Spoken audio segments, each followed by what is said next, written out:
आंकड़ा आपको दिखाया गया कि केवल 1/6 भाग पर भी हम लोग क्या करते थे, कृषि करते थे। लेकिन आज की अगर स्थिति देखें तो वो क्या हो गई है कि जितनी भूमि है उसके आधे भाग पर हम लोग क्या करते हैं, कृषि करते हैं। ये जो वृद्धि कृषि योग्य भूमि में हुई तो ये सीधे सीधे उत्तरदायी है बेटा, आप जानते हैं किसके लिए, वन विनाश के लिए। हमें कृषि योग्य भूमि बढ़ाई होगी तो कोई ना कोई भूमि को क्या किया होगा, समाप्त किया होगा, और वो भूमि थी वन आच्छादित भूमि, जिसको हमने अपने स्वार्थ के लिए क्या कर दिया है, समाप्त कर दिया है। क्यों कर दिया ये भी आप जानते हैं कि जैसे जैसे ठीक आबादी बढ़ी, जनसंख्या बढ़ी, तो जनसंख्या बढ़ने के साथ साथ उसकी आवश्यकता भी बढ़ी, और आवश्यकता को हम क्या करते थे, हमको खेती करके पूरी कर सकते, क्योंकि भारत कृषि प्रधान देश रहा है। ठीक, बहुत पहले से यहाँ के लोगों का व्यवसाय क्या रहा बेटा, कृषि रहा है। तो हम लोगों ने क्या किया, कृषि का विस्तार किया। कृषि के विस्तार करने से क्या हुआ, आपके वन आच्छादित भूमि में कमी आई। ठीक, एक आंकड़ा आप देखेंगे कि 1880 से लेकर 1920 के बीच कृषि योग्य भूमि का क्षेत्रफल 67 लाख हेक्टेयर बढ़ चुका है। ठीक, 1880 से लेकर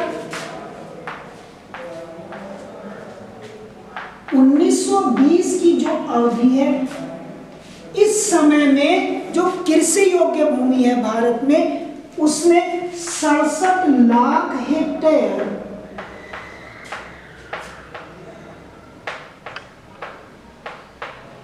की वृद्धि दर्ज की गई।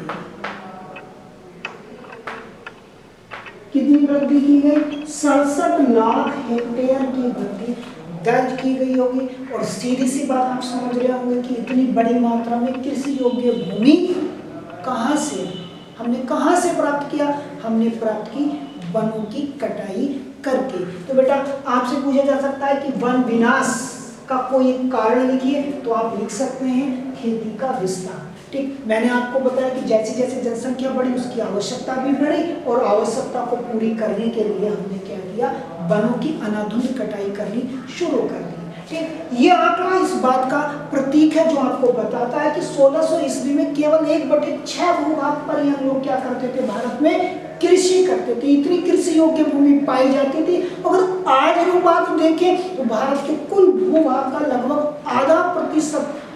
आधा भाग ऐसा है जहां पर हम क्या करते हैं, खेती करते हैं। ठीक, और 1880 से 1920 के बीच जो वृद्धि हुई कृषि योग्य भूमि में, वो 67 लाख हेक्टेयर भूभाग पर कृषि योग्य भूमि में वृद्धि हुई।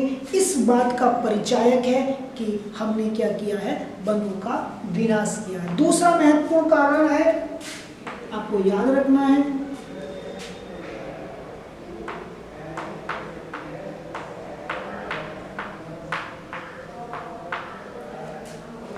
नौसेना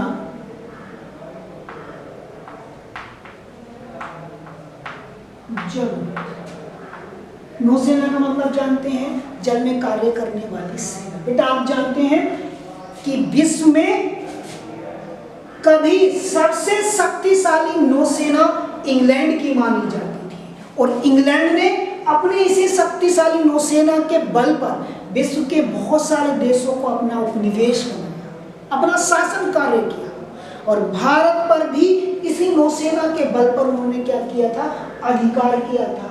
अब नौसेना के लिए और जंगल का क्या संबंध, आप सोच रहे होंगे कि वनों का विनाश हुआ, लेकिन नौसेना से क्या तात्पर्य है, संबंध है बेटा।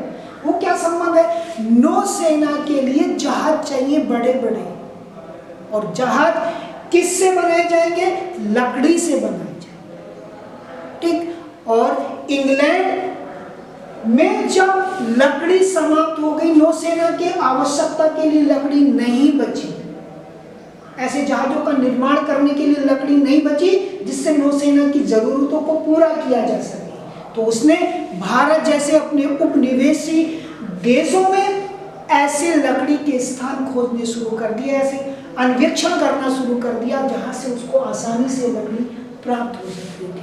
तो नौसेना की आवश्यकता को पूरा करने के लिए इंग्लैंड ने क्या किया, भारत से वनों का विनाश किया, भारत से लकड़ी काटी और उसको काट कर कहाँ भेजा गया, इंग्लैंड भेजा गया। एक एग्जाम्पल मैं आपको बता रहा हूँ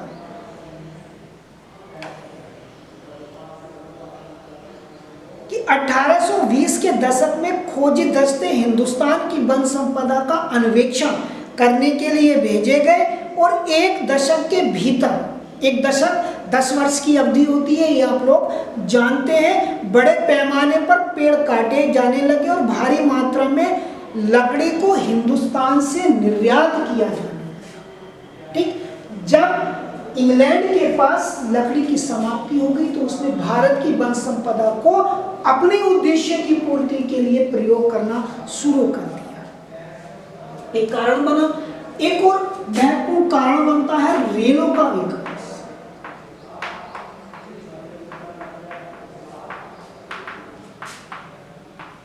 ठीक, उपनिवेशिक काल में सबसे महत्वपूर्ण पॉइंट है रेलों का विस्तार। भारत जैसे देश में अंग्रेजों को अपना शासन मजबूती से चलाने, उसकी खनिज संपदा को यूरोप तक ले जाने और वहां से जो अपनी सैनिक सामग्री अन्य चीजें हैं उनको लाने के लिए एक मजबूत संचार तंत्र की आवश्यकता थी। ऐसे संचार तंत्र का विकास करने की आवश्यकता थी जिसकी वजह से हम आसानी से क्या कर सकते थे, भारत में अपनी मजबूत पकड़ बनाए रख सकते थे।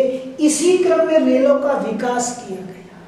अब आप सोच रहे होंगे कि बेटा कि रेलों का विकास और वन विनाश में बीच क्या संबंध है? ठीक, तो वो मैं आप लोगों को बता रहा हूं कि रेलों के विकास के लिए, रेल में पटरी बिछाने के लिए स्लीपरों की जरूरत होती है। स्लीपर, आप जानते होंगे स्लीपर, आपने अभी रेल की पटरी देखी है, तो रेल के पटरी के नीचे जिस पर रेल की पटरी टिकी हुई होती है, इस तरह से लकड़ी के समांतर स्लीपर होते हैं। वर्तमान समय में ये पत्थर के आपको मिलेंगे, बीच में अगर कुछ समय पहले आप देखेंगे तो लोहे का मिलेगा, और उससे पहले जब लोहे का इतनी बड़ी मात्रा में उत्पादन नहीं किया जाता था तो ये स्लीपर किसके बनाए जाते थे, लकड़ी के बनाए जाते थे।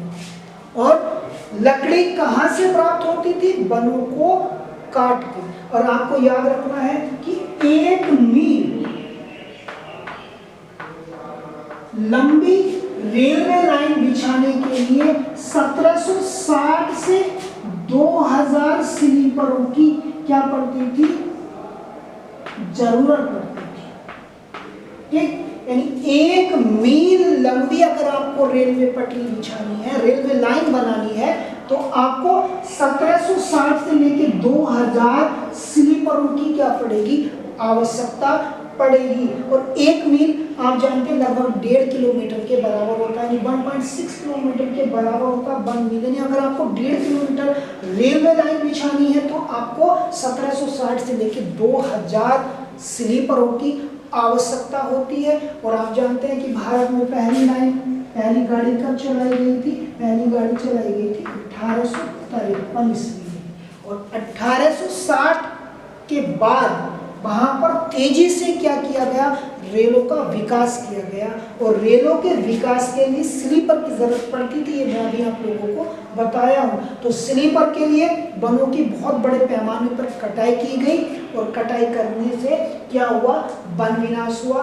ये हम लोग आपको बता रहे हैं। आपके बुक में बहुत महत्वपूर्ण क्या है, एग्जाम्पल दिया गया, आप समझेंगे कि 1890 तक लगभग 25,500 किलोमीटर लंबी रेलवे लाइन बिछाई जा चुकी थी। भारत में यदि आप 1890 का आंकड़ा देखेंगे, लगभग 25,000 किलोमीटर लंबी रेलवे लाइनों का क्या किया जा चुका था, विकास किया जा चुका था। और 1946 तक आते आते इन लाइनों की लंबाई 7,65,000 किलोमीटर तक पहुंच चुकी थी। ठीक, यानी आजादी से पहले 1946 तक 7,65,000 65,000।